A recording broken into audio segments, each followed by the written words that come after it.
Usa ka 15 anyos nga babae ang nalakip sa naka-recover sa COVID-19 sa Davao City, samtang 31 ka mga residente sa usa ka compound sa Zamboanga City ang nagpositibo sa maong sakit. Ani ang report. Nadugangan og 23 ka kaso sa COVID-19 ang Davao Region. Siyam niini locally stranded individuals o LSI, upat ang returning overseas Filipinos o ROF ug napulo ang local cases. Samtang usa ka 15 anyos nga babaeng taga Barangay 23-C Davao City ang nalakip sa 13 ka bagong recovery sa maong sakit. Sa karon anaa sa 993 ang kaso sa COVID-19 sa Davao Region. 43 ang namatay ug 552 ang naka-recover. Sa Caraga Region, 30 ka kaso sa COVID-19 ang nadugang sa ihap. 18 ang LSI, 8 ang ROF, 3 ang gikan sa lugar nga dunay local transmission ug usa ka dunay travel history sa Cagayan de Oro City. 24 ang asymptomatic ug 6 ang dunay sintomas, 15 gi-isolate na sa quarantine facility sa rehiyon.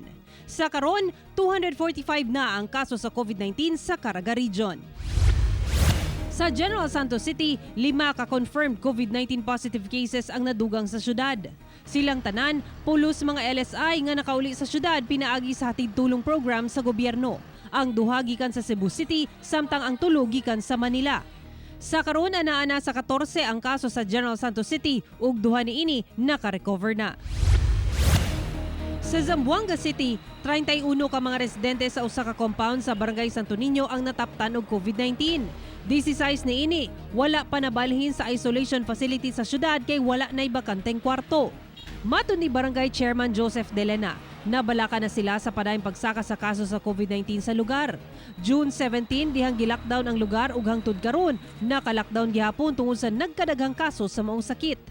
Kapin 32 ka barangay sa Zamboanga City ang dunay kaso sa COVID-19 ug naka-lockdown ang mga lugar kung asa nagpuyo ang mga pasyente. Lakip ang Barangay Pasunangka ug Santa Maria. Sa karon dunay 438 ka COVID-19 cases ang Zamboanga City, 12 ang namatay ug 196 ang naka-recover. Ako si Sarah Hilomen Velasco para sa One Mindanao.